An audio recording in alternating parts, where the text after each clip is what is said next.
Are we good? Yeah, it says broadcast video is live. Hi, everyone. I'm Michael Shaw, the publisher of BagNews, and really excited to have us here today in Google Hangout. We really haven't been in broadcast mode yet, so this is a bit of an experiment for all of us. Before we get started, I wanted to say a little bit about BagNews, about the BagNews Salon, and talk also about the topic and specifically the edit and how we constructed the edit today. And then I'll turn you over to our esteemed moderator, Nate Stormer. BagNews, as you know, or most of you know, is the only site 100% dedicated to visual politics. We analyze photos for their role and use in the news media, social media, and the political sphere. Our mission is to raise the visual literacy of the media consumer and better understand the use of pictures in an increasingly visual and also PR-driven culture. The salon today, I'm actually not sure how many we've done. I think it was it's like our 12th or 13th, but it's completely unique, the format that we use for our image-driven approach, analyzing the largest stories, news stories of our time based on a discussion and analysis of a select group of related pictures. So we'll probably be trying to acclimate to Google Hangout as we go along. Bear with us on that. But we're really excited about being able to actually see each other. It feels like a much more personal and intimate setting and platform than we've been using up to now. And then for those of you who are watching live, we also will be looking at the Twitter feed. And if you use the hashtag BagSalon, we'll do our best to take comments, react to comments, and also questions, especially as we get the hang of looking at the two platforms at the same time. The topic today, the war on women, it's important, I think, for us to for me to give you a little definition on how we're understanding the topic, because if you think about it just generally, it's incredibly broad. The best thing to do probably would be for me to just read you a couple lines from the Wikipedia entry, because we really did follow that their definition and their context. The snippet I have says the war on women is a political catchphrase used in the United States to describe Republican Party initiatives in federal and state legislatures that are seen as restricting women's rights, especially with regard to reproductive rights. The phrase is often used by feminists or liberals when attacking or criticizing conservative positions, often targeting policies that reduce or eliminate taxpayer funding for women's health organizations that perform abortions, like Planned Parenthood.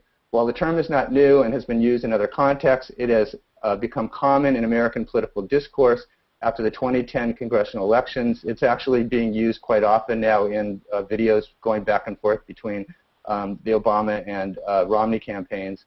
The use has accelerated rapidly in 2012 as both liberal and conservative news outlets began to discuss the term. And then I love this little snippet they had in there. It says the phrase and concept has been criticized by Republicans, including the Republican National Committee Chairman Reince Priebus, who described it as fiction and equated it to a war on caterpillars. The edit, just wanted to say, was probably one of the toughest we've ever done because, again, if the war on women as a term is very general, our defined scope, particularly from a visual standpoint, is pretty narrow. Once you start taking out photos of demonstrations and talking talking head pictures or whatever set pictures of senators and congressmen, it starts to really narrow down. So we're looking at images mostly from 2010 to 2012, with some exceptions. The George Tiller shot is an exception, that are representative of a lot of other imagery that we've seen. What we were trying to get at was the primary visual themes, key media choices regarding representation, and also the more visual lines of attack. And especially what I was looking at was images with the most narrative that captured the essence of the conflict mindset, and also images that would stimulate the widest possible discussion. So I'm going to leave the actual introduction of the panel to Nate, except I do want to say that I am incredibly honored to have Bonnie and Janice and the theorists that we have, Holly from the photo world, Rita with her expertise in concern photography. I think we have a very, very deep panel in terms of expertise. Nate Stormer has moderated several of our panels. He's fabulous as a moderator, and today we have the added bonus of his expertise on the subject in medical rhetoric of abortion from the 19th century to the present. He's also written about the visual rhetoric of fetal imaging. So it's like he's the double-barreled threat today. And I also wanted to thank Ida Benedetto, who's our very able producer. She has experience in documentary photography, a lot of expertise in digital media and design. So let me stop talking, turn it over to Nate, and let's start looking and talking about pictures. Take care. Thanks, Michael. So I'll quickly introduce the panelists. People can say hello after I've given you names so people can maybe associate a name with a face. First, Holly Hughes. She is the editor of Photo District News. Hello. Janice Edwards. Janice Edwards is an associate professor at the University of Alabama, Tuscaloosa. She studies visual rhetoric, media, and gender. She has published on the Iwo Jima editorial cartoons. Her book, Political Cartoons in the 1988 Presidential Cartoons, is really one of the only, I think, books on rhetoric of political cartoons, and has also published on editorials and cartoons in 2000, 2004, and 2008 campaigns as well. So welcome, Janice. Hi, thank you. I also publish on photography, or will be soon.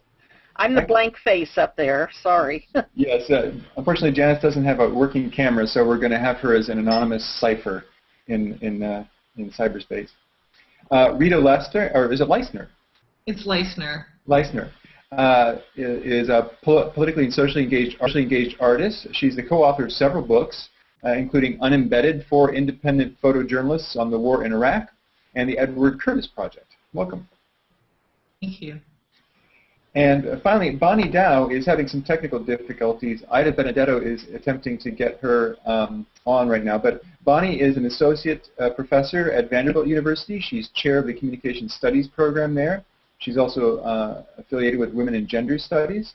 She has extensive publications on rhetoric and feminism, including prime time feminism, television, media culture, and the women's movement since 1970. And she's currently working on a project framing feminism, television news, women's liberation, and 1970.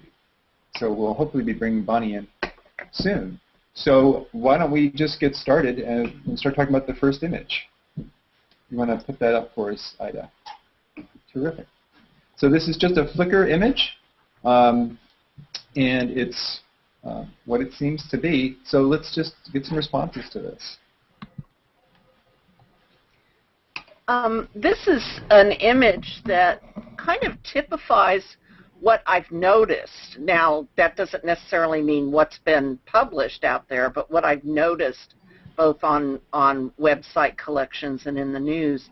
And that is an image of personal reactions from women speaking or expressing in public. And so I'm kind of glad we're starting with this because it seems to me to typify this topic.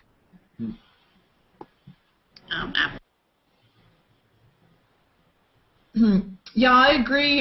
Can you hear me? Yeah. Mm-hmm. Yeah, I agree with that. It's a good place to start. And it's also, I think, the only image where the female persona is fairly gender neutral. I mean, she's clearly a person, but it's not about her physicality specifically. Although, ironically, there's an image of a uterus on her sign, but there's text there that makes it more about what's inside her and what she's thinking about. And I think as we move through the images, it seems to me that for those who are trying to argue a position that more than anything focuses on the bodily aspects of females and I guess, sort of body imagery and the visual, the use of words is maybe the most powerful way to undermine that point of view. Yeah, thanks for starting a panel on the war on women with a picture that emphasizes empowerment and a public voice. So thanks.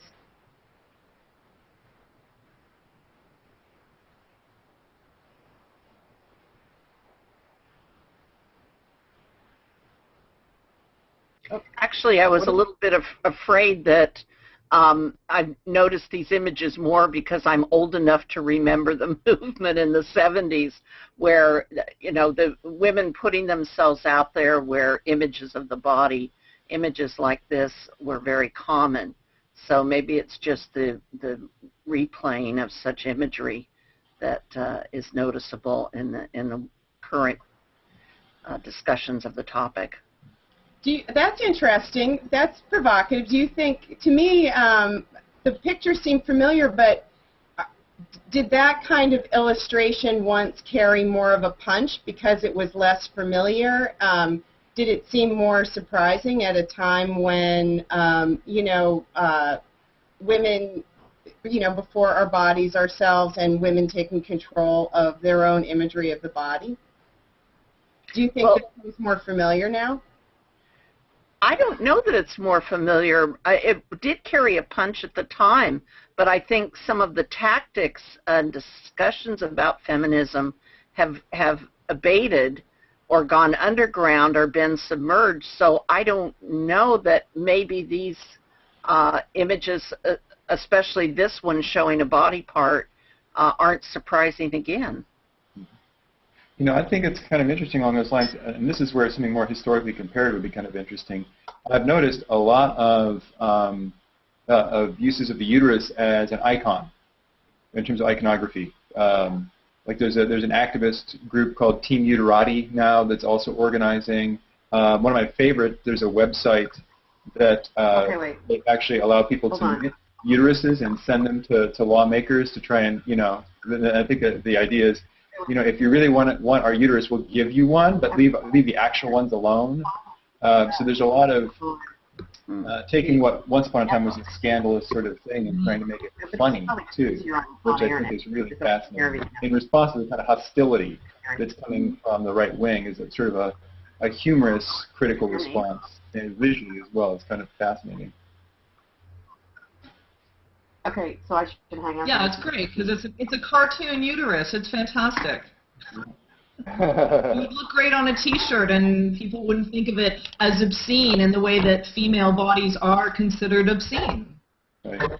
Right. I think we have Bonnie in here now successfully. Hello, Bonnie. Hi, Bonnie. Your mic isn't on. My mic. Okay. There. Oh, my God, I heard you there. Wait. I can there hear we are. you. You can hear me? Yeah. Clearly? Yes. It sounds like there's a little bit of a lag, but we can hear you. Yeah. We're talking about cartoon uteruses. Great.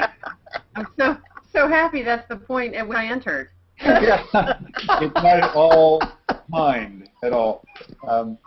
So just in terms of using the interface, I'll take a moment and pause and give Bonnie a couple of pointers on this. If you want to hold one of the images steady, you need to click on it just once, and Ida will have the image showing in her window. So if you want to keep that for yourself focused, just click on that, and just click again, toggle off if you want to just move it back and forth between people. Oh no, we lost her. Okay, I'll keep working on it. Anyway, she's getting on her iPad, so the interface might be a little bit different anyway. Okay. I'll work on it. All right. So yeah, I do think the humorous reaction and the sort of uterus forward kind of imagery from the left has been really fascinating.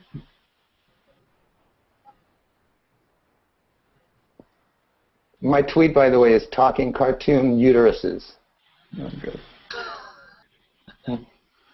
It is interesting, actually, you know, when you, in putting the edit together and looking at tons and tons and tons of you know, of Google Images based on certain, you know, very narrow search parameters, how a lot of the signage, similar signage, has been out there in protests. And then Nate, also, you sent me a really interesting link. It was through Ms. Magazine, where there was a knitted uterus that has been sold, and then I saw a lot of them that were where they actually were attached to posters in demonstrations.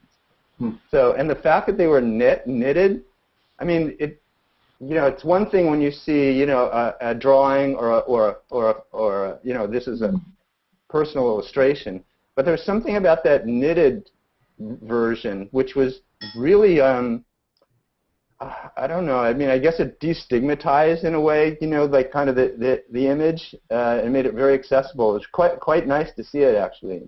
I don't know. I mean, I guess it destigmatized in a way, you know, like kind of the image, and made it very accessible. Someone has the live version running. I don't know. I guess it destigmatized in a way, you know, like kind of the image, and made it very accessible. I think, does Bonnie have the broadcast playing? Does Bonnie have the website up also? I don't know. Hey, Bonnie, can you hear me?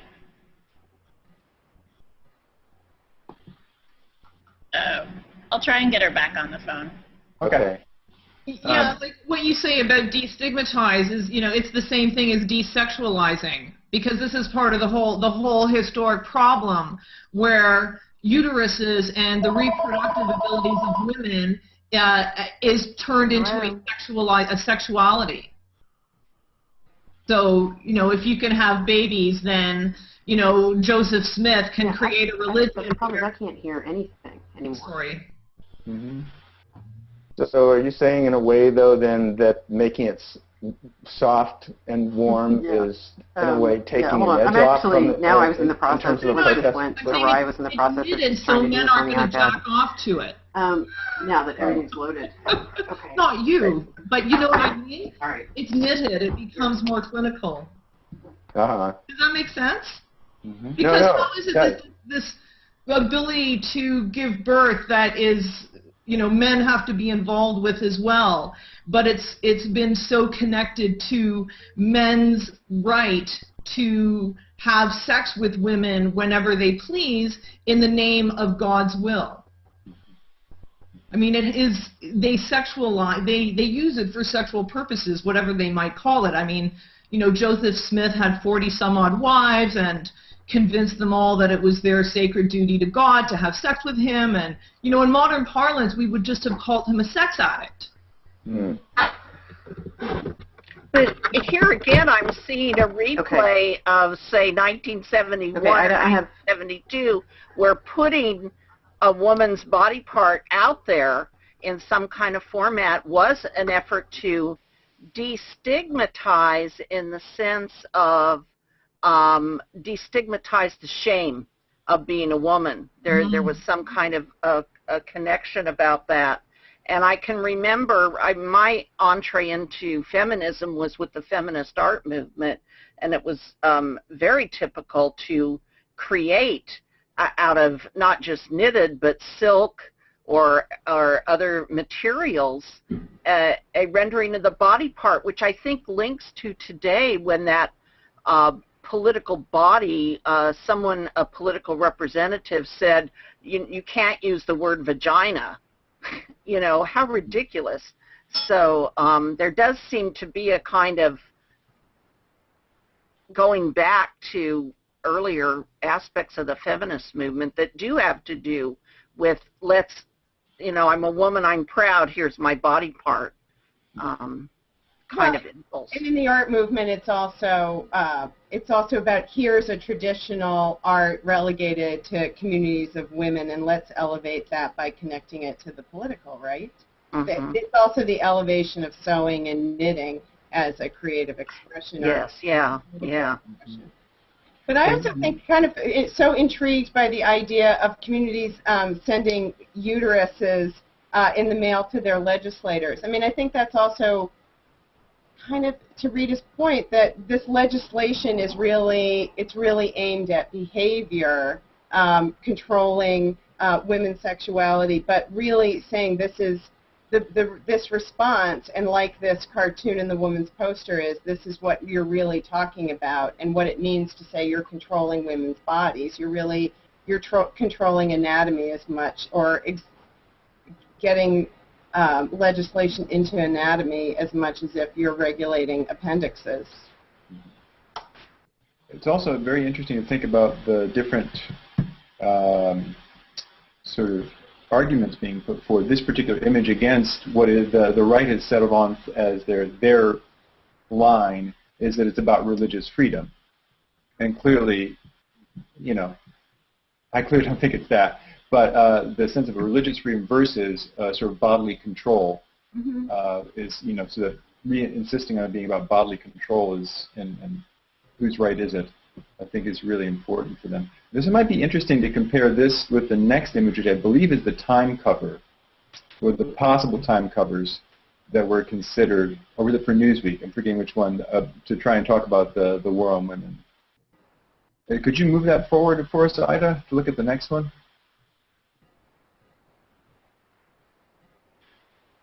I think she may be tied up with Bonnie a little bit. There we go. There you go.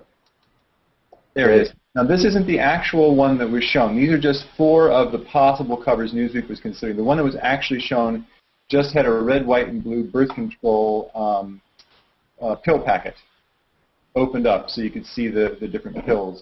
Where in this one we have condoms in 2 of them, and the upper 2 we have women's bodies sectioned off and text laid over top. So the reason I think it's interesting to juxtapose this in terms of how Newsweek is framing, or struggling to frame, the politics of sex, which they chose to call it, not the politics of contraception, which you can see the lower right one was one of the options that ended up being the politics of sex. And Andrew Sullivan was the writer for that essay, which I also thought was funny. But what do you think? Well, I mean, the problem with these covers on magazines that have to work sort of like an advertisement for the magazine or for an article, and have to communicate in kind of a telegraphic way on the newsstand, is always that you end up in their kind of compression of meaning. You end up with this unfortunate substitution of the part for the whole. And so all of these, and I was thinking also of other covers that I know that Mike was considering for the edit, where just they become so oversimplified. And in this case,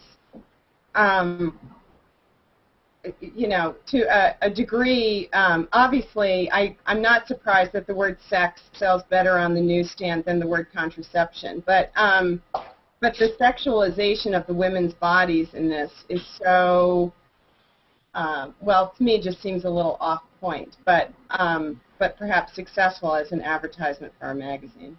Mm-hmm.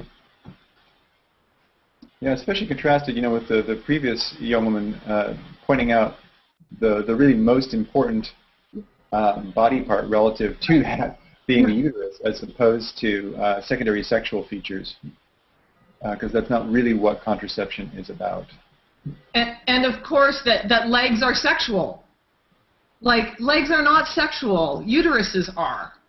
Right.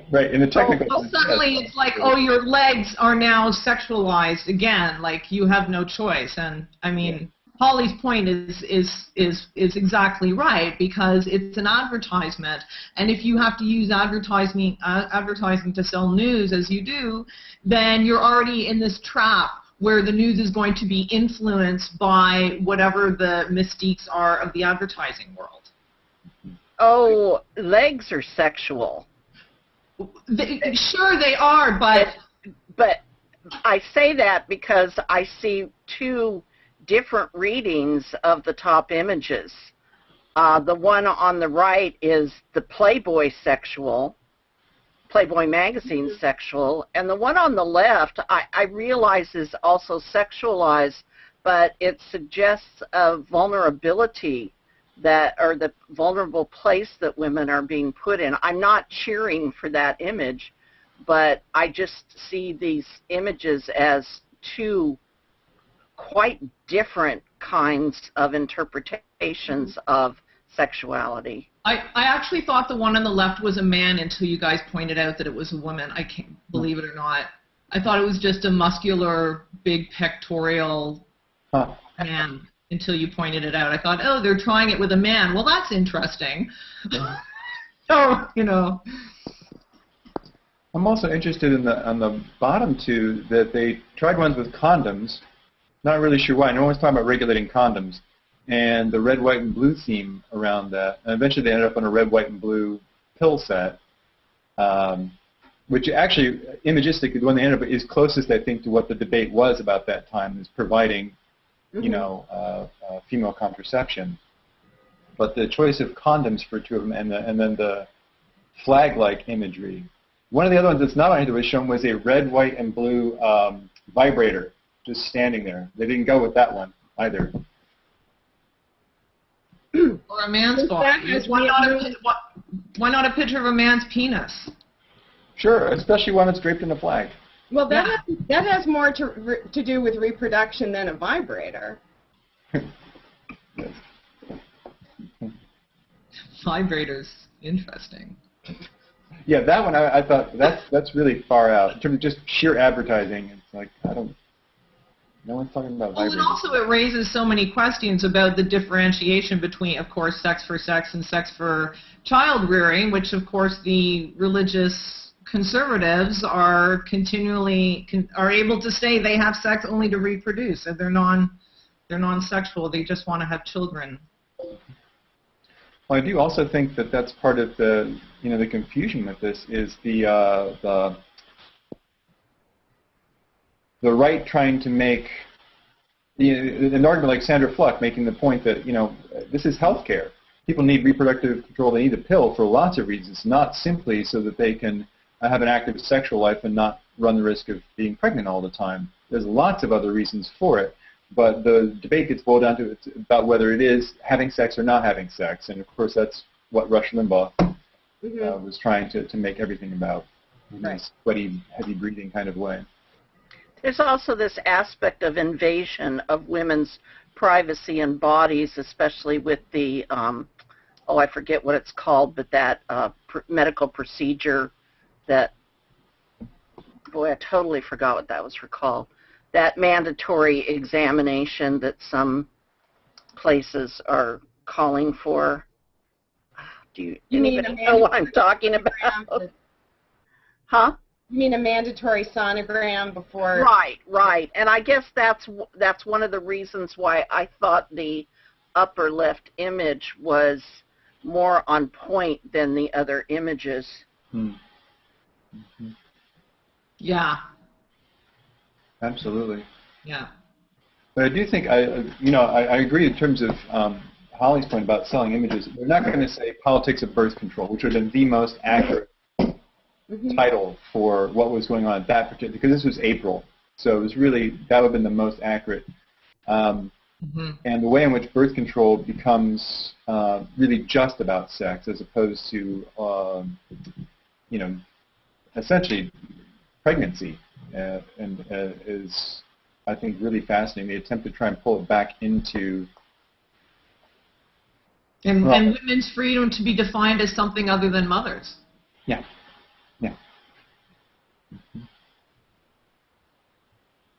There's such a strong patriotic vibe on this thing, too, now that I look at it longer.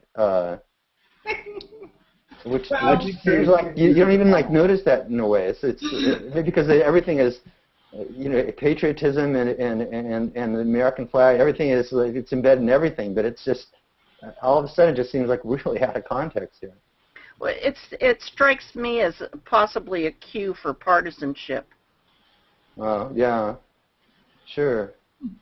Oh, you mean the side that advocates for this kind of control kind of owns the flag and wraps patriotism in it? Don't you just think it's an incredibly American issue and an incredibly American news story that doesn't really, just tends to mystify people in other countries? It's so only in America. from over here. Although less and less. But yeah, it seems to be so wrapped up in, well, in American religions. Mm-hmm. Well, also too, I think it does nationalize it as well. It's trying to make it nationalized, whereas and the American Health Care Act, which was a national act, but that also confuses the state level restrictions on abortion control, which is really messy and variable all over the place. So it's both a national issue, but it's also very particular to where you are. So there's a sense in which it both helpfully focuses on the general frame, but at the same time that's confusing because of the particularities, depending on where you live, who you work for, what your insurance coverage is. The politics of sex in that regard are really not uniform, depending on who you are and where you're at.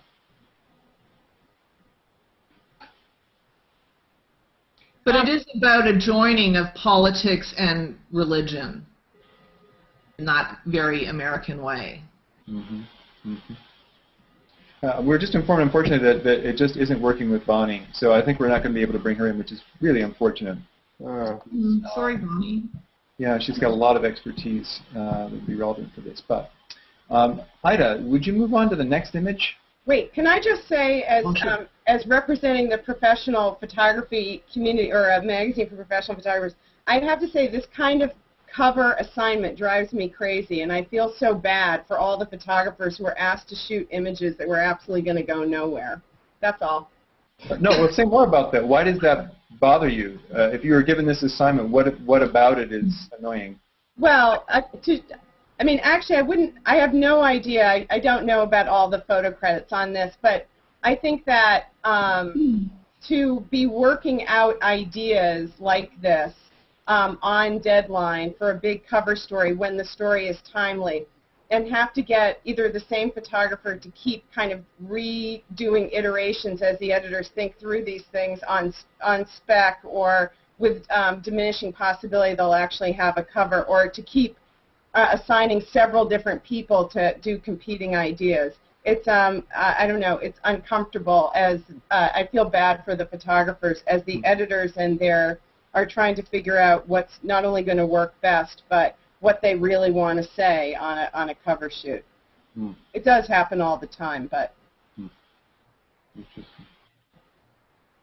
And while we're talking about photographers and photography too, and picking up on what I said in the intro, I was talking to Jackie Martin from AP, and she was hoping to be part of the discussion. Her schedule didn't allow for it, but it just in terms of shooting this story in general, it has been very difficult to really find imagery that's really representative of the subject and some of the narrative.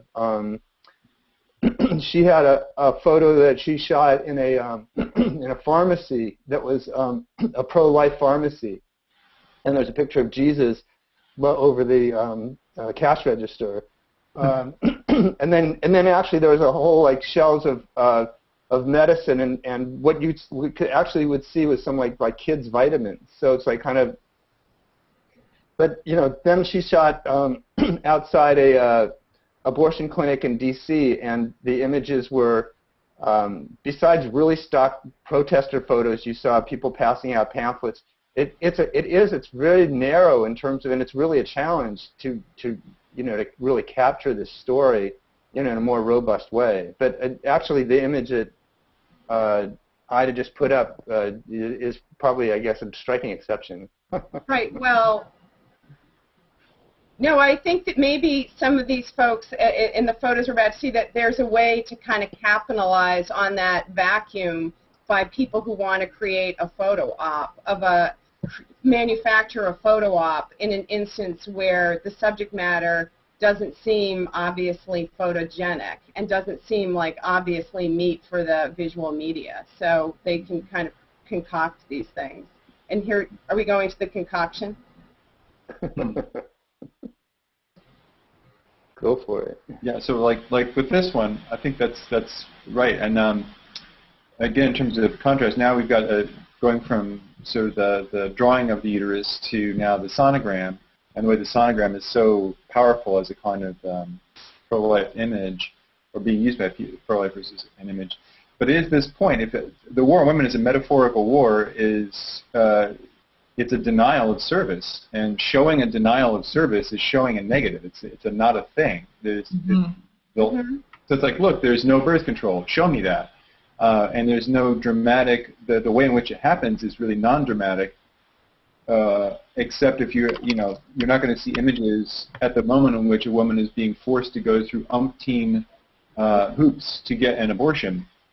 That's not going to be shown in images. So visually, it is very difficult to capture. And literally, if you see just a woman of childbearing years who's walking around and not pregnant, that's an image of potentially successful birth control. It's just not dramatic.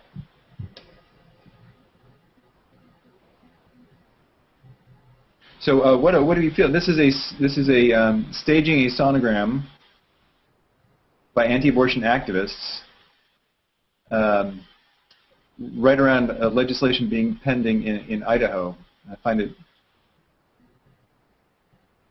really well, I didn't say that every time these groups stage a photo op, it's always successful, because, of course, it can be read completely as the most obvious metaphor for government intrusion into our most private medical decisions. I don't, God forbid this should have been a colonoscopy.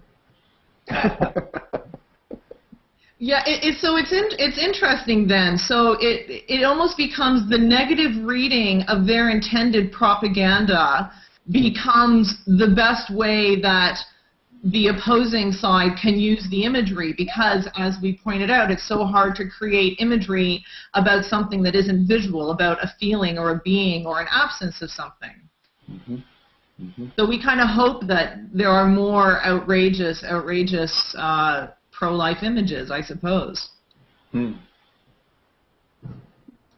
I'm also seeing in the sequence of photographs that we're looking at, the collection of photographs that we're looking at, sort of divide, and I haven't figured out what all it means, but a divide between the personal and the body, as with the first image that we saw, and these issues and technology. And that does seem to go back and forth for both sides in particular ways. Here's one where the technology is intended to add to their argument. There's a much more horrifying to me picture coming up about technology. But that does seem to be something that integrates itself or insinuates itself into the discussion, and that is the personal, the body versus the technology. But I haven't really sorted it out in my mind. And just this whole clinicalization of women's pregnancies as being larger than life. I mean, the woman disappears entirely in this picture. It's not about her, it's about the fetus. And that's sort of what I mean, because one of their alternate tactics would be the woman testifying to either she had an abortion and was unhappy, she didn't have an abortion and was happy. That is not what's happening here. Well, there's long been a dream for visualizing the fetus. I've found the earliest mention of this is in 1910, actually. Frederick Taussig, who's a major physician in terms of slowly liberalizing abortion laws in the 20th century, argued in 1910 if we could just show women a 6-week embryo, they wouldn't abort before they had any ability to make that happen, except maybe a drawing. But so even before the technology couldn't allow for it, there were already people who were wanting to regulate. They were in favor of abortion control. Were believing that visuality, this exact kind of visuality, would somehow shock women into not doing this. And it's really hard to tell what the net of that is, because there's that screen, that bamboo screen there, really does make makes the photograph a split screen. So as much as we can tell, interpret some reaction to the presentation, if you look at the women in the front row, they just look neutral. The woman with her hands in her lap is maybe smiling, but she's not even looking at the screen. She's looking in our direction. And then there's a woman in between, and sitting at, I guess, a desk far left, right underneath the image, and she seems to be smiling or laughing, but we don't know if she's looking at a monitor or... So it's really ambiguous, actually, in terms of us picking up cues as to the reaction to the presentation. Yeah, and that her body is so covered and hidden, and like and that she's even covered by this ridiculous bamboo screen, but the fetus is like I mean, it's ethereal, it's heavenly, this floating, shiny, glowing fetus. Sort of floating. Mm-hmm.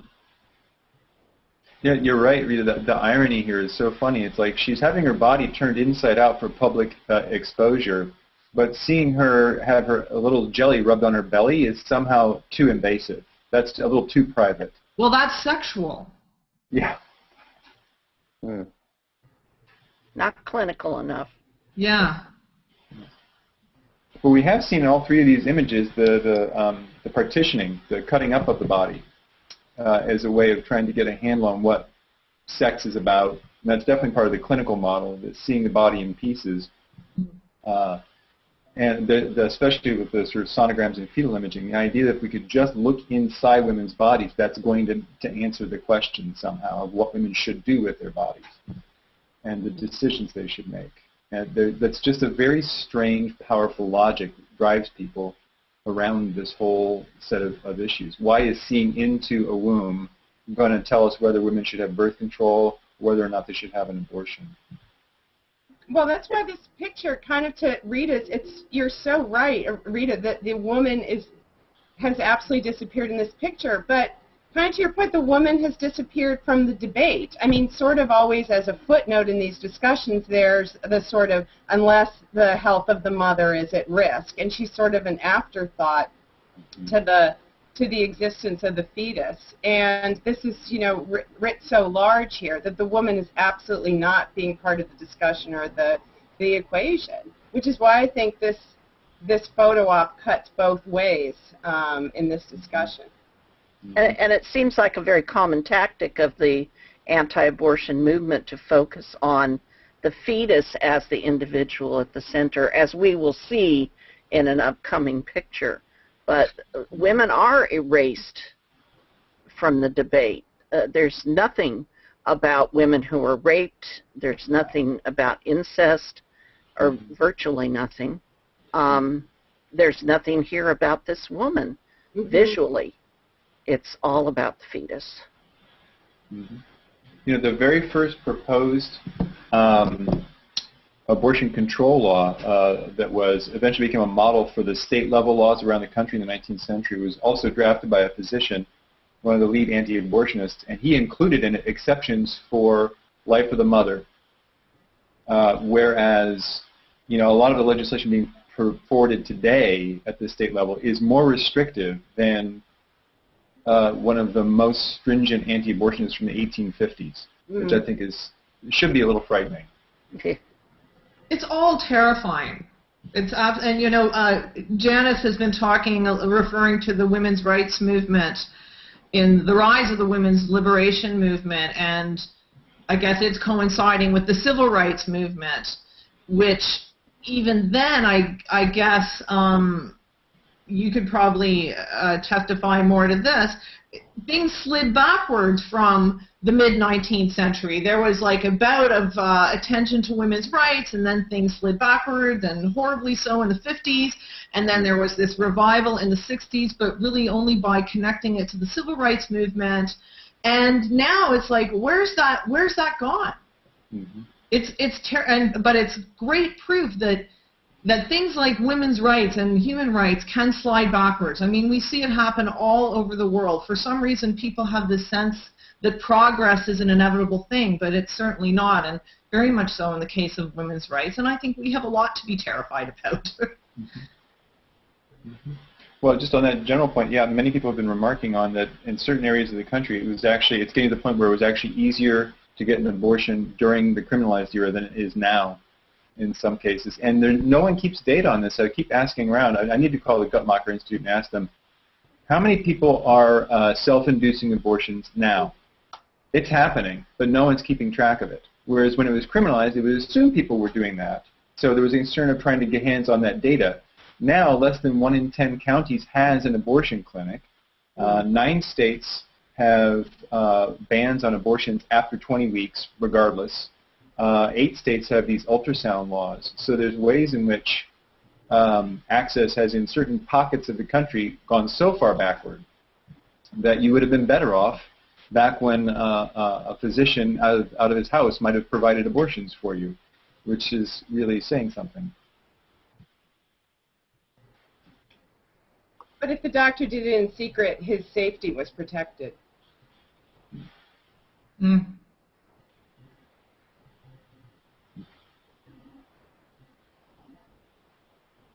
Glad I'm almost at menopause. Well, let's move on to the next image and take a look at that one as well. Oh, I love this guy. Yeah. Yeah, this is the one that horrifies me. Yes, bless the sonogram machine.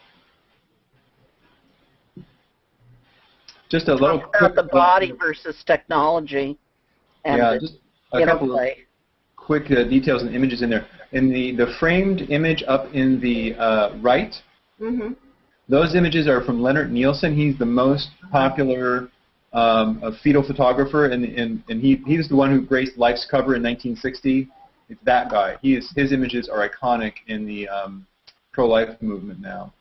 This sonogram you're seeing is a 2D sonogram, so that's not the latest generation of sonograms. Though. Those 3D ones are really wild.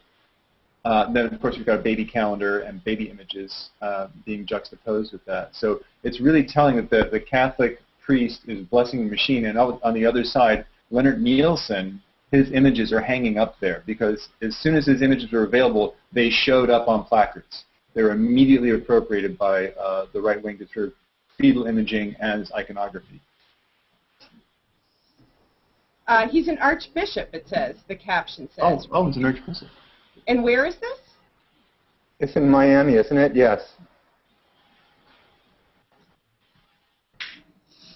This is sort of a combination between Rosemary's Baby and The Matrix and a like post-sci-fi anti-feminist nightmare novel by Margaret Atwood.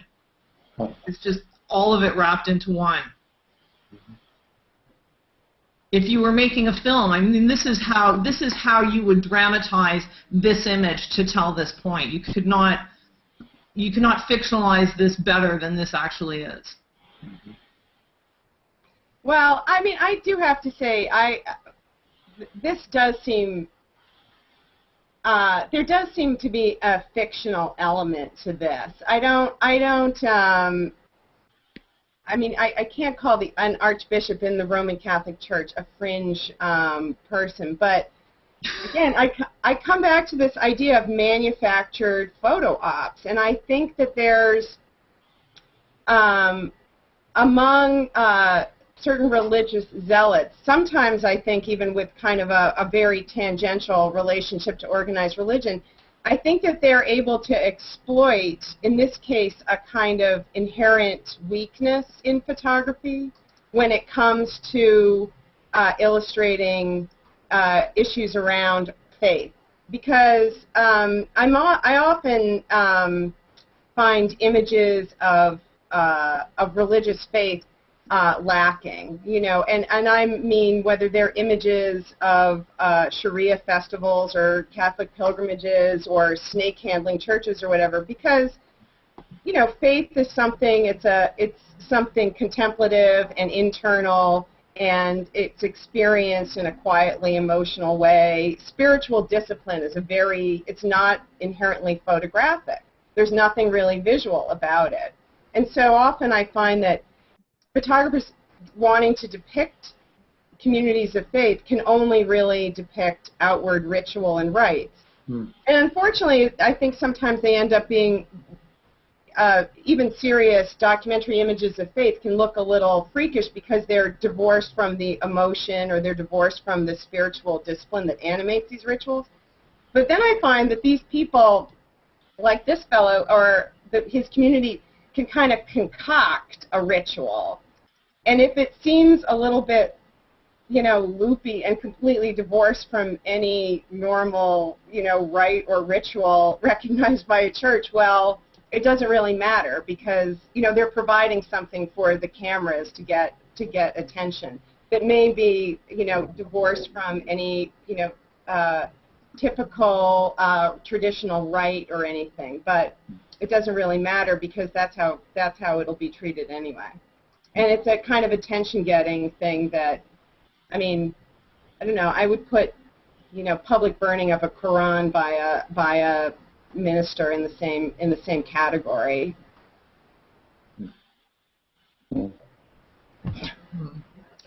Although I wonder if they would be doing this anyways without the cameras. Like, I get the impression that they do this. They visit fetuses and bless them.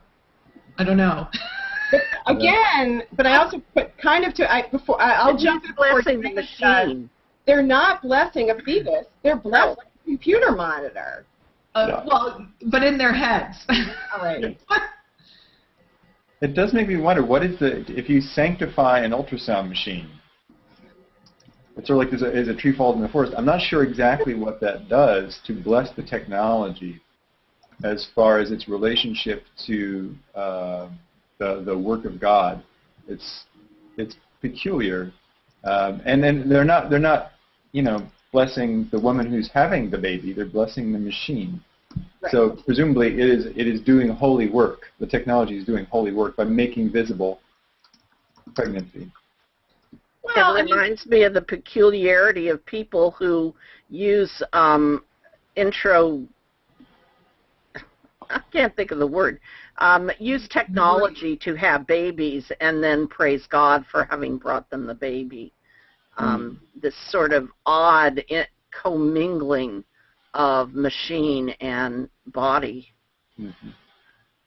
Well, if a person were going to say a prayer before, say, undergoing surgery or something, they might ask for a blessing on, the tools of the surgeon, or ask for, that their doctors go forth with like discernment and care and compassion or something. I don't know. It just wouldn't occur to me to have that machine that performs my mammograms be blessed. Although maybe it couldn't hurt. But anyway, but it just seems like very, very distant from, again, the woman, the fetus, the whole thing. I don't exactly know what's being blessed here. Yeah. It's pretty anti-humanist if you think about it. Like when spirituality is being taken so far that because the creator has made this. Computers don't come from nowhere. They can't be made from science, and so now spirituality is no longer even connected to human beings, even though the whole thing is about protecting human beings. Mm-hmm. It's so twisted. It's so twisted. I almost want to put it up on my wall. Mm-hmm. Well, I think it does illustrate how the fetus that we see and its rhetorical value, not just the sheer fact of being able to see it, is a whole assembly of different things working together. But at the same time, it's treated as if it's an unproblematic window on, as I was saying earlier, some sort of truth about reproduction. If we simply look inside a pregnant womb, we've seen something that tells us the truth. About what exactly, we don't really know, but that to even be able to see that is a collective effort, including, in this case, being sanctified. It's a by these old celibate men. Yeah. With weird hats. Those are Masons. In costume. They're Masons. Well, they're okay. In weird hats. In their Mason costumes. Yeah. Their secret handshake, male-only club, Mason Club. You know how we're going to move to the next one too here and take a look in contrast to that. So we move from the somewhat comical cyborg Catholicism to a very disturbing truck. So yeah, it's put outside of Tiller's clinic. It's parked outside of him, so obviously it's before he's been shot. Actually, and this is very, very twisted. Oh no, this is after he's been shot. Yeah, it's a very difficult segue from the last shot, the last image, I should say image, to this image. But this is the day after, which is just remarkable. It's really upsetting. And a few more details while I'm talking about the composition. I'm pretty sure that the wood fence is, because I've seen a lot of pictures of the clinic, it's adjoining the clinic. So the clinic is on our left. The guy was asked to move the truck.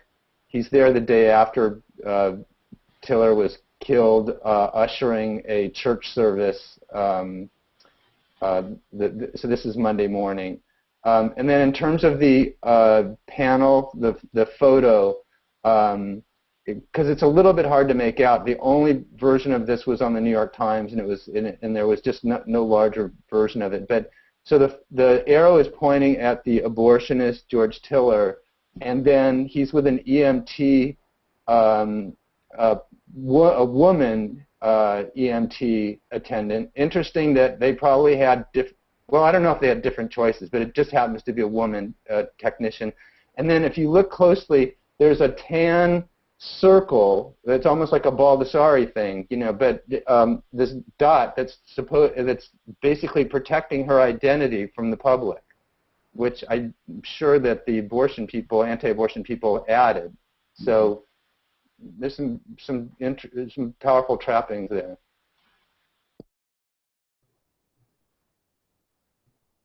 Leaves you kind of speechless.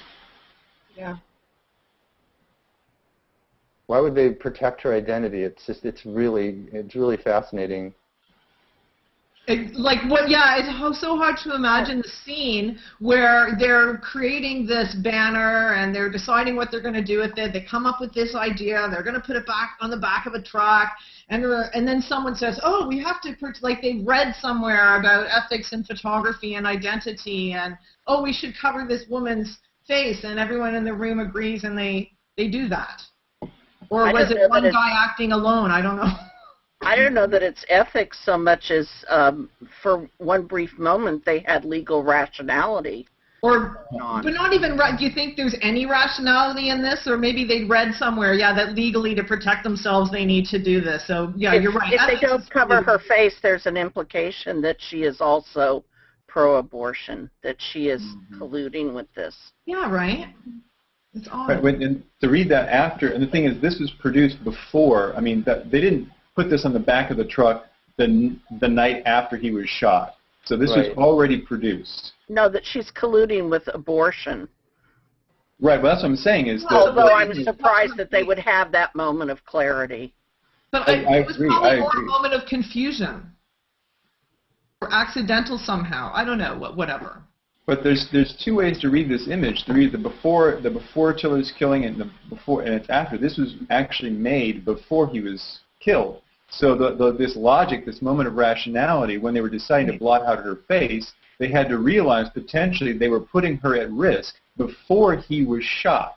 But we're seeing it after he was shot, which I think is right. So there's a sense in which they're already aware of the risk that the price that he already paid when they're doing this. Got it. He's their target. Sorry, I didn't get that.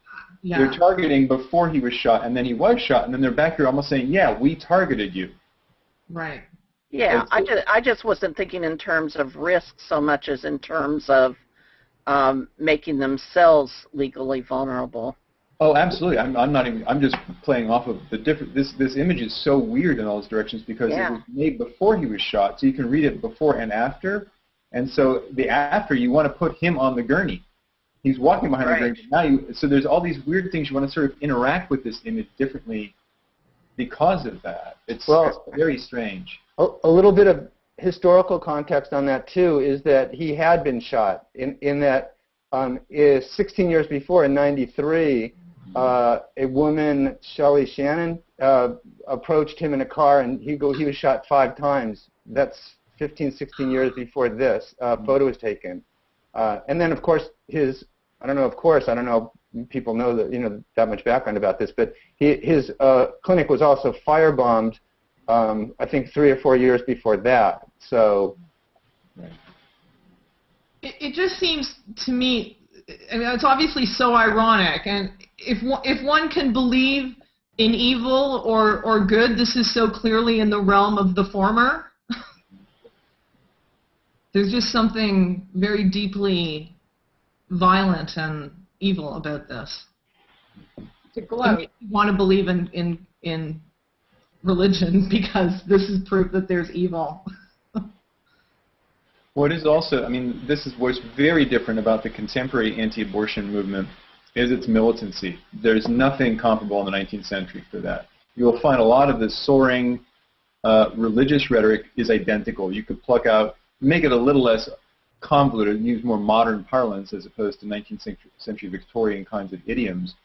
But the religious arguments, it's identical. That rhetoric hasn't moved particularly much. Mm-hmm. But the militancy, the calling and hoping for people who participate in providing abortions to be killed or harm themselves has no parallel. That's completely unique to 1980 forward in the United States. There was no calls for violence around abortion from anti-abortionists from before then, ever. Prior to when? About 1980. That's when it really became much more militant, and you started to see the clinic bombings.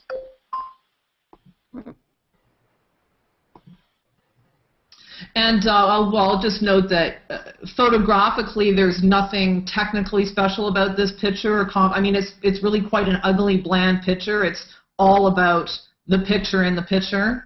I mean, the cop car gives it a context, of course, but it's one of those strange moments as a photographer where you're taking a picture of something that, it's the picture itself that completely gives it value. Yeah, absolutely. And yeah, it's a thoroughly undistinguished and crowded, it's a badly composed image, but it's really more the mentality that's crammed onto the back of that truck. Yeah, and it's very powerful. Mm-hmm. Well, let's move to the next one, too. Well, then you can just roll it up in front of someone's house. My God.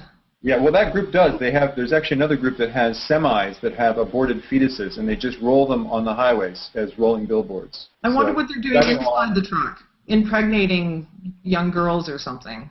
Our campus has been visited by such trucks. Yes. They visit places like college campuses.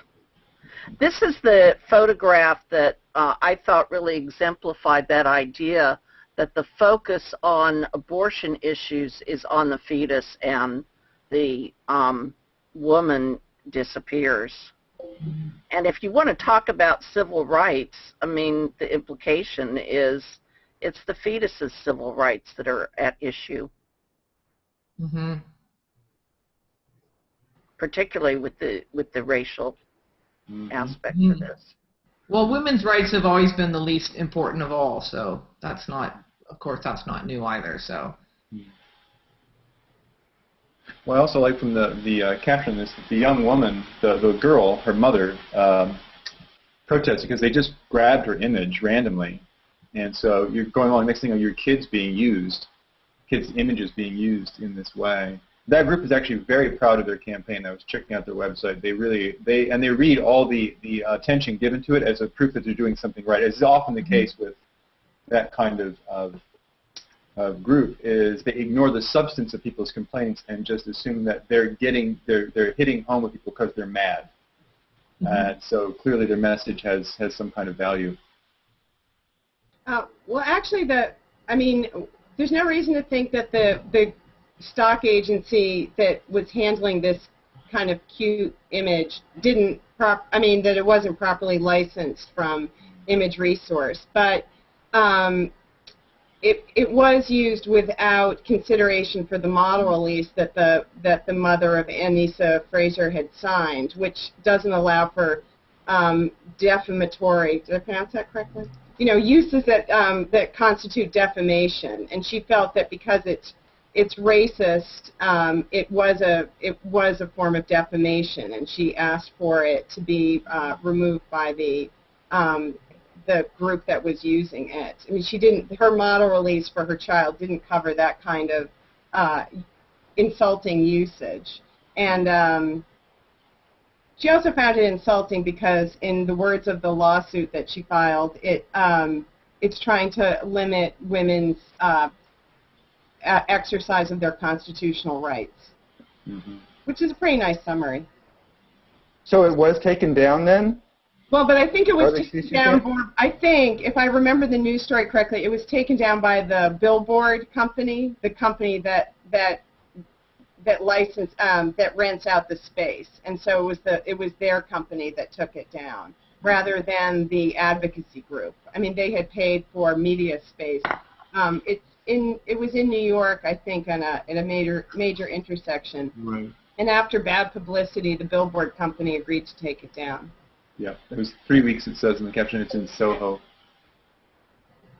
Well, Yeah, that's on Fancy Avenue of the near the Americas. tunnel.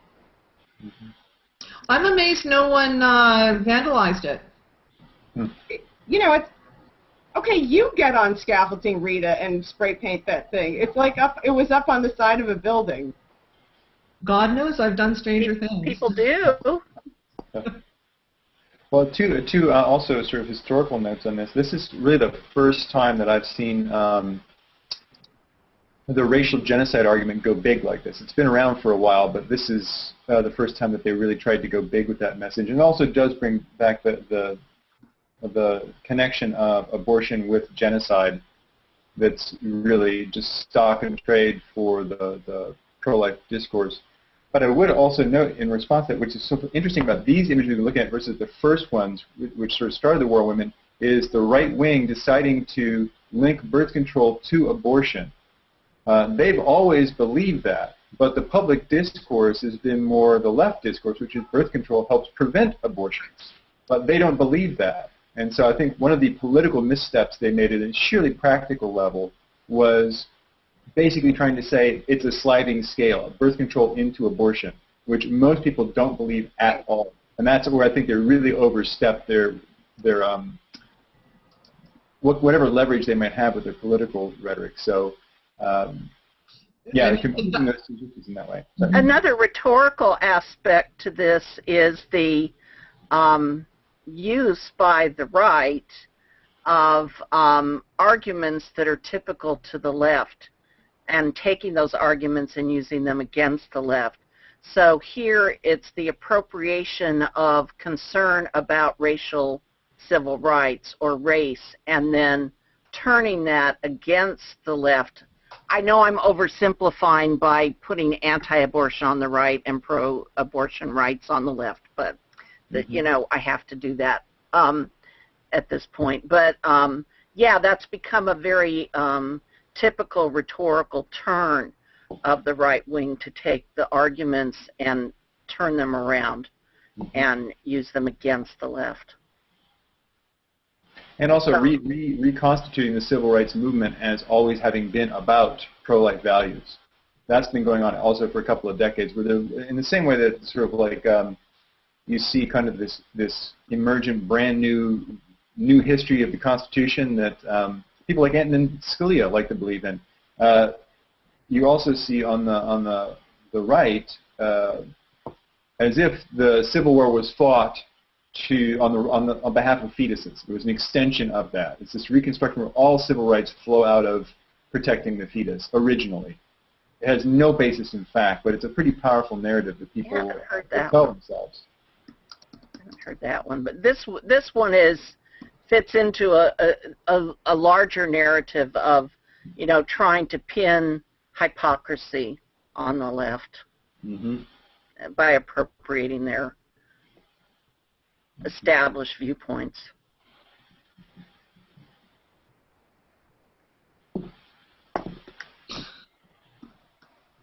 She's adorable, though. Well, I'm sure that, you can't help thinking that it was actually created for, with an eye to like greeting card sales or something like that, not for this kind of usage.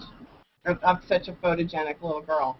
They just found a stock photo, and that's what they used for the campaign? Yeah. Wow. And the mother then just how did the family find out? Oh, that was huge news. That billboard was huge news, at least here in New York, where it appeared in New York City, and I'd have to look it up. But I think the family is from the tri-state area, coincidentally. But it was a commercial photographer who licensed, who shot it for stock photo use, and a typical model release, the kind of standard release that is signed by a subject of a photo that's going to be used commercially, or the parent of a minor, covers broad uses for advertising or editorial or self-promotion used by the photographer. But there's usually a little disclaimer that there has to be permission for a sensitive subject or something that might be construed as insulting or difficult, and that would fall into this, according to and her lawyer. Holly, how do you read the girl's facial expression relative to the text and the agenda? You mean what? How does she read to other people? Did they see her as looking sort of curious or extra innocent? I should add that I believe she was 4 when the picture was taken, and the photo was a couple of years old. So she's also she would be a pretty cognizant 6-year-old if she saw herself writ this large on the side of a building. But I guess it's just we're beyond sonograms now, but we're into very acute and appealing children. Mm-hmm. Mm-hmm. But maybe it's a look of sort of quizzical innocence or something, as if to make her a little bit look a little bit naive more. Although I don't see that. I mean, I think she looks like, like a well-dressed kid for a nice portrait. But anyway. Yeah, and of course she's looking straight into the camera, which was something they very specifically wanted, because it has that sense, the underlying question is, why do you want to kill me? Yeah. Right. Yeah, no, I think the caption implies at some level a cognizance on the model's part that she is at risk, when clearly when it was taken there was no such thing. So the production creates a kind of knowledge in that kid that's just impossible.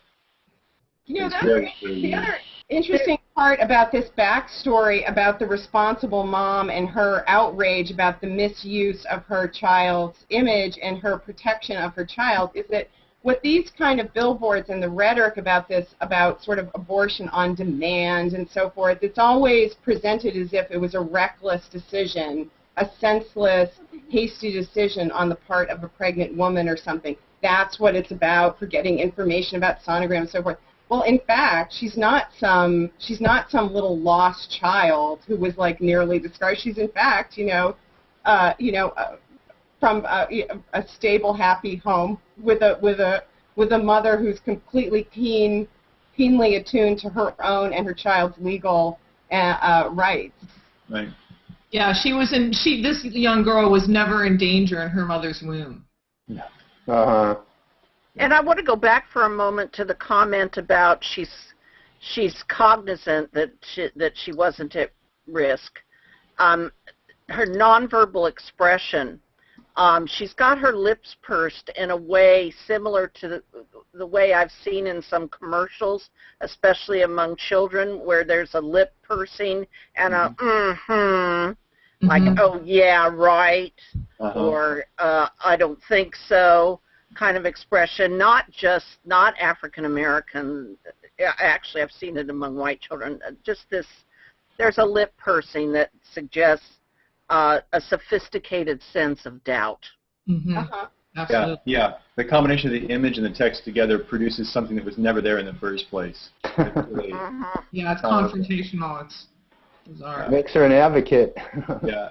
But so we moved on to this image of Sandra Fluck, and again, I think putting these images back to back, it does the right wanting to conflate all reproductive control into a slippery slope to genocide, in at least the last case of African Americans, as opposed to an oppositional relationship of birth control access to less need for abortion.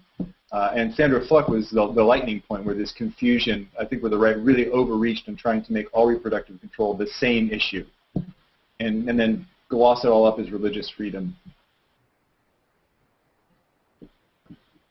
So how about this image of Ms. Fluck?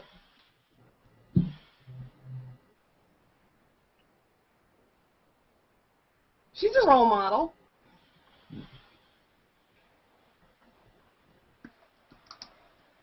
You have to know the story, I mean, for this picture to work. That's one thing about it. This image does not work in and of itself unless you know the story. Mm-hmm. And that's part of what we've been talking about with the difficulty with telling this side of the story.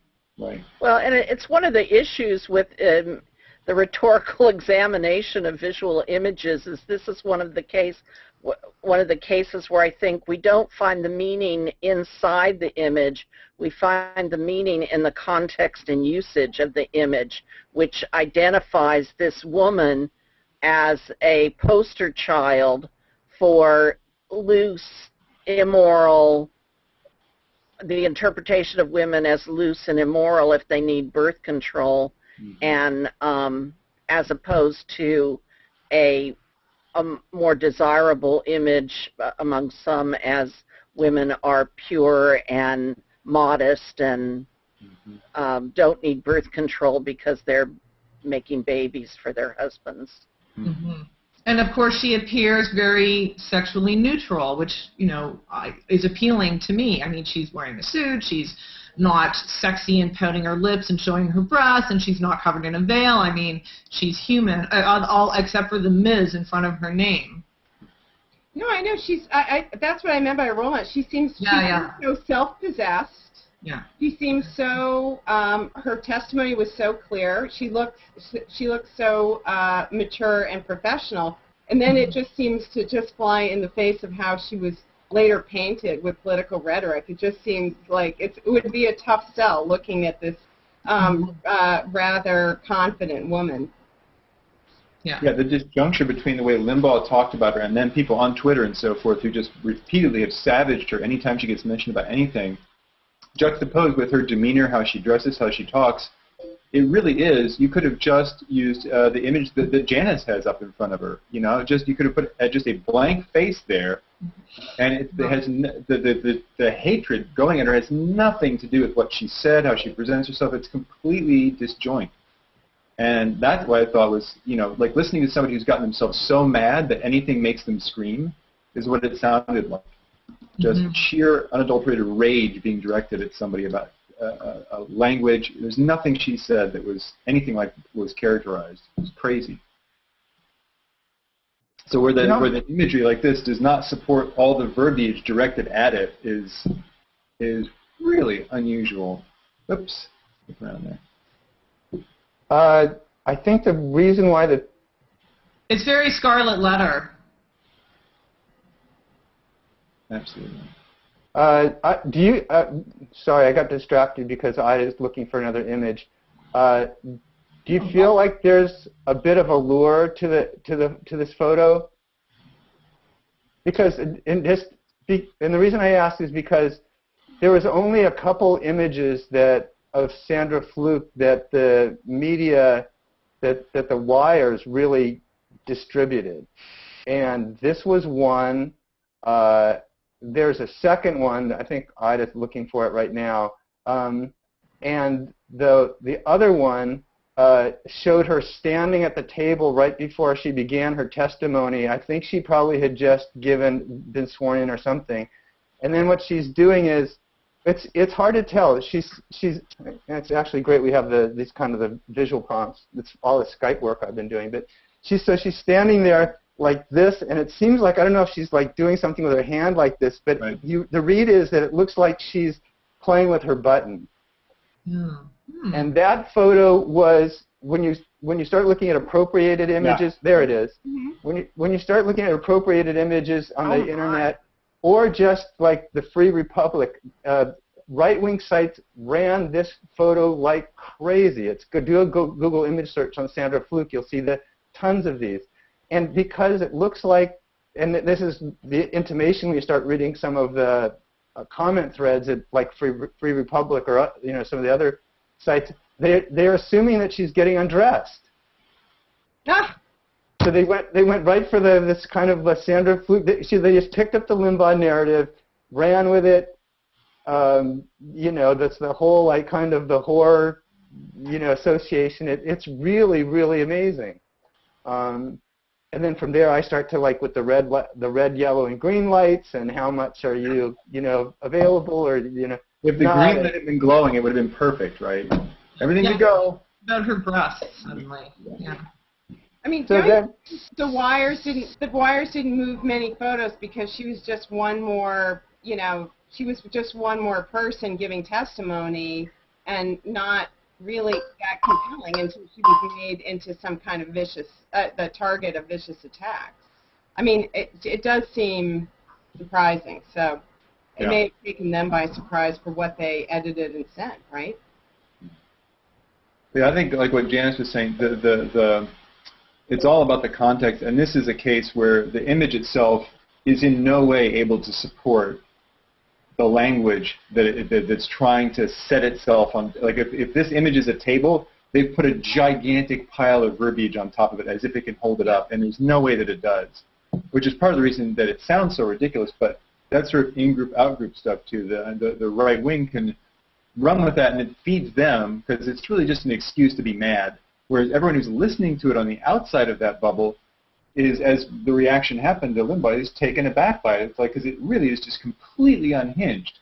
To see this woman after this in this sort of thing and think slut is beyond nonsensical. It's like just a Rorschach on that man's very tortured life inside his body, and not about her in any way, shape, or form. So there's just the visual break between the language and the visuality is stunning, I think. We have 5 minutes left formally, but I'm wondering, we have 2 more images. If people are good to go to a quarter of, that would give us 20 more minutes. The conversation is great. People are going really crazy on Twitter now, actually. So, awesome. And if you're watching, here's my, you look into the camera and you speak to the masses.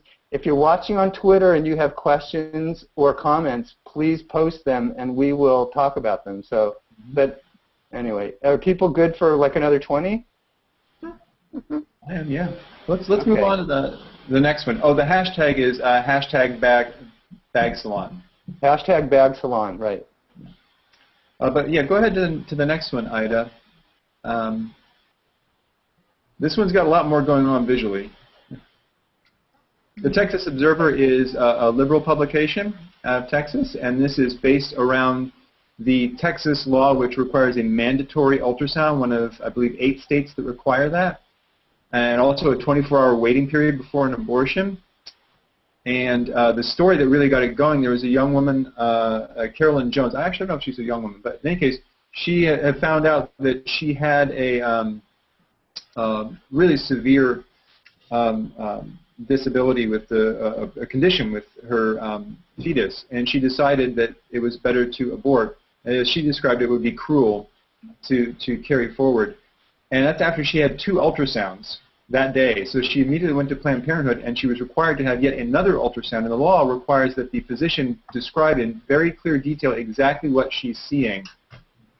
And then she had to wait 24 hours before she could receive the procedure. And it's based out of the Casey decision language, which said, there's language in Casey that says the state now has an interest in persuading women not to abort.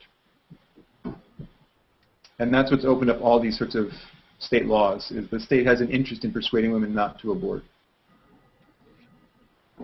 So here we have, I keep thinking Rick Perry going into gynecology, but this particular image, ultrasounds and a group of men.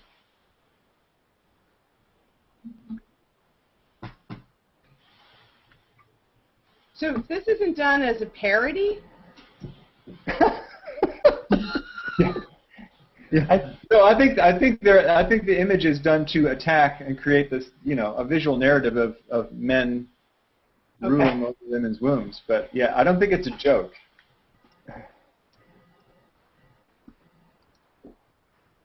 Yeah, I think it's pretty good, actually. I mean, it makes me think this guy's looking and he's going, what? You know, like, what is this? What business do I have in here? Yeah. This reminds me a little bit of the image that was going around on Facebook, not the literal image, but the image that made clear that the testimony that was given in Congress was by men about women, that particular moment. So I think this image, although my first reaction was, oh God, this is awful, my second reaction was this really shows that it's men who are judging women, who are standing in judgment of women. And the mandatory visibility, that the woman must make her inside visible for inspection and to receive the green light for a procedure, even if her physician, regardless. So the state is now literally a third party in the room. Well, like many years ago, women have no rights over their own bodies. The body here becomes the property and province of men / the state. Mm-hmm. And she's almost disappeared. We only see her lower regions. Well, she is nothing but a vagina. And the red toenails, which is an interesting... And the legs! And the legs. The spread legs. Mm-hmm.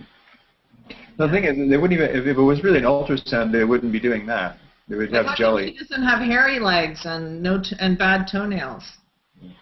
But that's the thing. I don't think the Texas one is not a transvaginal ultrasound. I think it's just they have to have a regular ultrasound. The Virginia law it requires a transvaginal, which is much more invasive. Well, it almost doesn't matter. Although I guess they'd get criticism if they were showing the wrong thing, but this is a more familiar image for a more invasive procedure, and so it wouldn't surprise me that they would go with this regardless of the situation. Mm-hmm. I also did, sorry, completely unintentional, but it's the Texas Observer. I mean, it's the Texas Observer. I mean, they didn't plan that, but it works well. It's great. I am curious to know, does this picture make men squirm? Once upon a time, we interviewed photo editors about what kinds of images they don't like to run because it doesn't pass the breakfast test, and they absolutely didn't want like a health issue or something where that involved like steroids, because it made all the men in the newsroom uncomfortable. And so I'm thinking, well, if this makes men uncomfortable as much as it would make a woman uncomfortable, then maybe it's pretty effective. I've been researching gynecology and abortion for like 20 years, so I'm not one to say. I just go into a semiotic defense. I don't know. I'm probably not the best male to ask either. Okay. Well, and there is sort of a sense that there's nothing else, like it represents, it's a symbol of, it's a metonymy of a woman, but I don't really, the men look very clinical, the light is very delineated and crisp, and there aren't any details in the shadows, and so I get a real sense that inside there is also a dark abyss and a shadow, and there's not actually anything to see. Uh-huh. I mean, personally, I haven't looked at women in that way too often either, so. Well, one thing that, I mean, and I'm sort of interested to hear more, Janice talk more about just the rhetoric of this, because just one thing out of a million things that are going on in this cover is that when you see the little icons of the medical icons at the top, you almost think that that's sort of like works sort of like a thought bubble. It's over the guy's head, so it's sort of like it takes the sensationalism out of this a little bit, because it's almost like he you could assume that that's what he's thinking, is something that's much more medical and something much more professional and something much more, whatever, like not so emotional. Well, Although then that pink is going on there too, so I don't know. Yeah, the sensationalism is taken, I mean, other than my first response, the sensationalism is removed for me by making the men anonymous. So the men are metonymical too. And that's why I read them as standing for the state or standing for the law, or, that they are not, this woman isn't going to a male doctor. It's the state is invading women. And see, the ultrasound, this is why I think the issue about the ultrasound is implicated here by those pictures, but that it made sense to me to show the woman on the examining table not getting an ultrasound because that makes it more invasive. Yeah, I agree. That talks about the invasiveness. Yeah, and then the ultrasounds at the top, although they're not compositionally, they're only informative. They're just to let you know, why is he staring at her? It tells you that, it gives you the broader context. There's a cowboy hat between his mind and the medical information. He's being wrangled. Yeah. I just wanted to read the language from Casey, that to read hear this language against this image, because I think what this image does is shows the consequences of what this constitutional logic is come from. And this is written by O'Connor, Kennedy, and Souter in the Casey decision from '92. Roe's rigid trimester framework is rejected to promote the state's interest in potential life throughout pregnancy. The state may take measures to ensure that the woman's choice is informed. Measures designed to advance this interest should not be invalidated if their purpose is to persuade the woman to choose childbirth over abortion. These measures must not be an undue burden on the right. And the notion that women are essentially uninformed and permanently uninformed about reproduction is also something that's been in the rhetoric for 150 years. Now, of course, people don't know how their bodies work, and so people are uninformed at some level. But what this law does, is presumes that all women, no matter how many times they may go to the doctor, are permanently equally ignorant of their bodies and what their bodies are doing. So there's a kind of uniform ignorance that is assumed and legislated, as opposed to something that's not, which would be just generally between the physician and the patient. The physician would know. Does she know how her body works? Does she know what's going to happen with the procedure? As opposed to having every single time, all women, no matter what their situation, must be told the same things in the same way. It's very peculiar, and that's the state's right to persuade, is a kind of uniform blanketed communication at women about their bodies. I find it's very weird. And then this, I think, is a really terrific image for making that apparent, what that really means in terms of intrusion.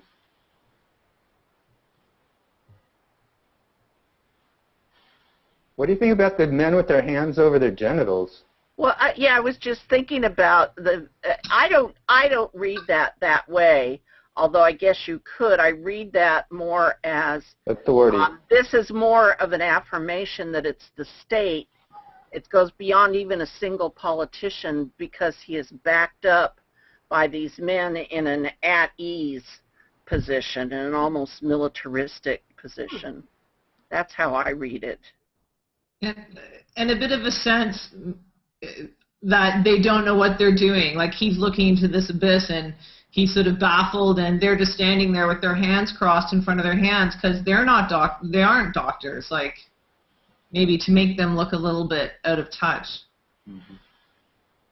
Well, the next image we've gone on to is actually putting a slightly broader context around this. Is the 50 Shades of Grey book, which has images of submission and I think spanking in it, and it's a very popular book. And this essay in this is written by Katie Roiphe about the persistent fantasy life of among some women of submission to domination, and sort of also in an age when, and it's written in such a way, in an age when women are in many ways more free than before, although it's separate from the discussion of reproductive control we were just talking about. She's thinking about, access to higher levels of industry and so forth.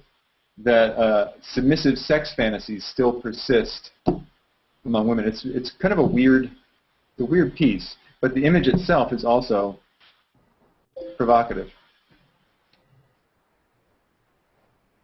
Okay. Karin Anderson, by the way, has a really nice post at BagNews about this cover, and it's worth going back and looking at her take on it.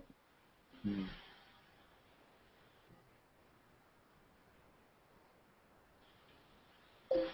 And I should add that it's didn't really line up as consistently with the other imagery and our context and the war on women specifically. But I think it was a way as a last image too to start to open up the subject a little bit in terms of how other types of imagery does play into the theme. There is one way in which it does chain with the other images. You have to excuse me, I had to go hurl, but, I don't think I missed anything. From the Texas cover? From this cover. From this cover. Oh, from this cover. I'm sorry. And here again, it's, there are readings, visual readings, but there's also the connection to the title and subtitle on here, and that is feminism is dead. Feminism is over. Surrender is a feminist dream, so women are always going to want to be dominated. Body rights are a feminist dream because we don't have those rights. I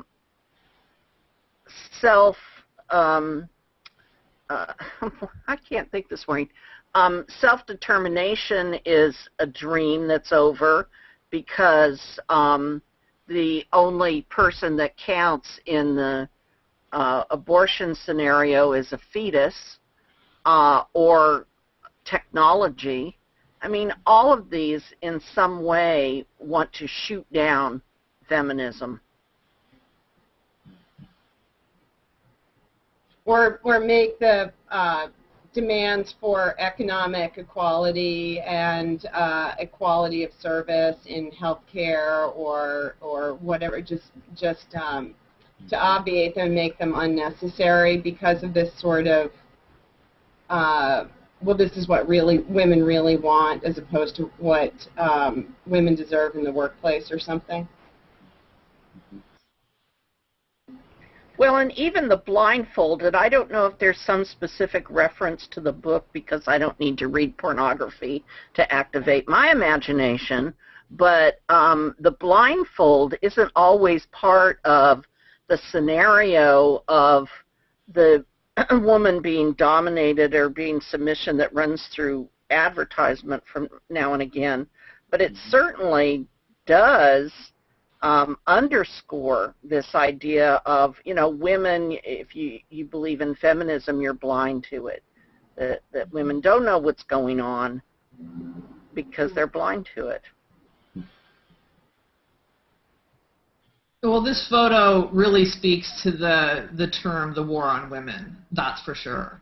And I mean, the whole argument against contraception, the whole anti-abortion argument, all of this stuff in my mind is really just anti-woman. I mean, it's all about the suppression of women. And while there are women arguing on that side, I mean, it's certainly not new for women to argue for their right to be oppressed. And we're seeing this happen more and more. And this article, of course, it's written by a woman, so it's very convenient for people who want to take that position. It's like, well, a woman wrote it, so she must know. And working women are really fantasizing about being powerless, which is crazy.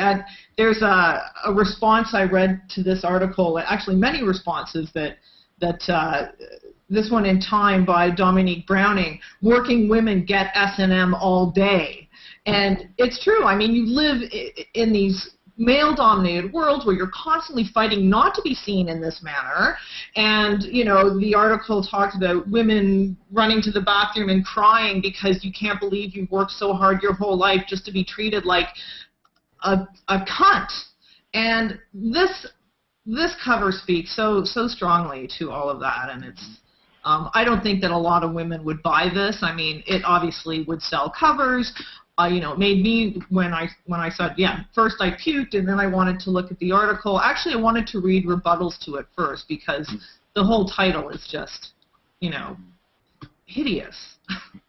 You know, there's something I just want to bring up because I was thinking about this cover, which is about, I mean, you can't tell, she's not wearing any clothes, but a certain demographic of working woman, of professional woman, and it reminds me of the recent article in Atlantic Monthly by a woman who left work in government and was talking about the difficulty of being a professional woman. She returned to academia and wanted more flexibility with her family, and that was portrayed as sort of, you know, a kid in a briefcase.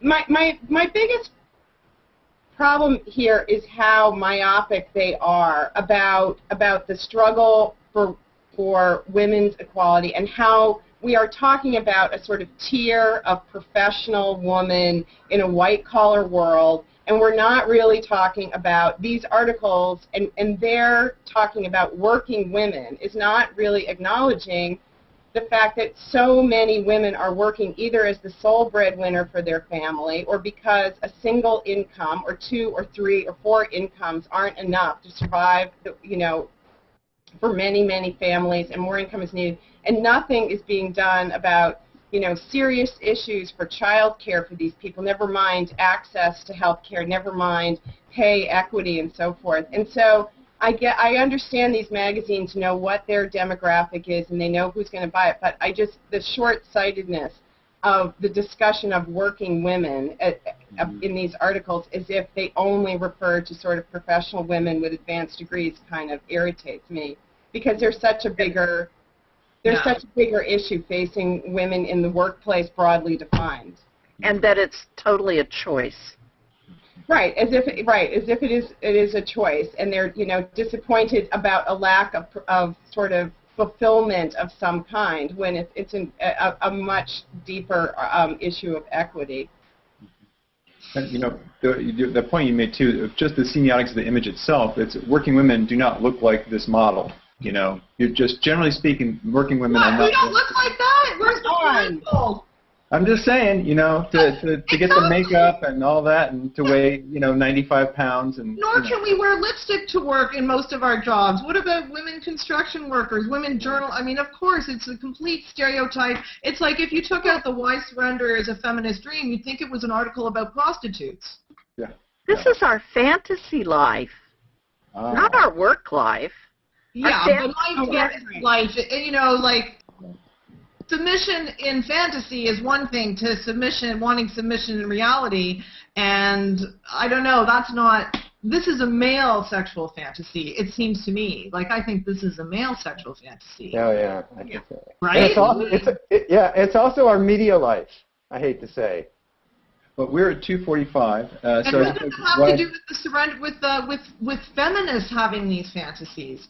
The argument that feminists have more submission fantasies than other women, it's just so peculiar that someone could even claim to speak to that. Yeah, well, there's no data on men's submission fantasies that they've reported. I thought that would have been interesting. But we are at 2:45. I did want to make one little closing comment that this last conversation has brought up, is that when you look across all these images, the political economy of the war of women is all about sex. It's not about economics. So the major reasons for birth control, for abortion access, is very much driven by economics and managing life responsibilities and so forth. But when it's boiled down to strictly sexual desires and intersexual wants, all the material economic aspects of why people really should have control over their own bodies and what they do with them is completely erased, which is in a sense, the war on women's footing is exactly where the right wing would like it to be. We don't want to talk about economics. We just want to talk about sex. And I think it's been a really terrific discussion. I want to thank all the panelists, and unfortunately Bonnie couldn't join us for a really fascinating hour and a half plus. for this discussion of the war on women. And I'll turn it over to Michael for last words. Yeah, same here. I know Bonnie's watching. I'm sorry we didn't get you in, and we will make sure in advance that that doesn't happen the next time. I think that just first impression on Google Hangout is this is a great way to go. Quite interesting. We will have the video on the website. I'm not sure how soon. Probably quite soon, and as well as an archived edition, as well as key quotes. So if you weren't here for this live, it lives on. Thanks so much to Janice. I did get used to that little icon of you. I drew a little face on my computer screen. Oh, that's great. I didn't do that. I got to use a Post-it note or something. Nate, you've been great. Thanks. Rita, Holly, fantastic conversation, and look forward to the next one. We'll do it soon.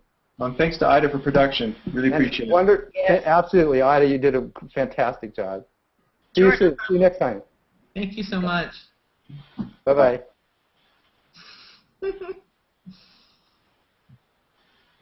Are we off?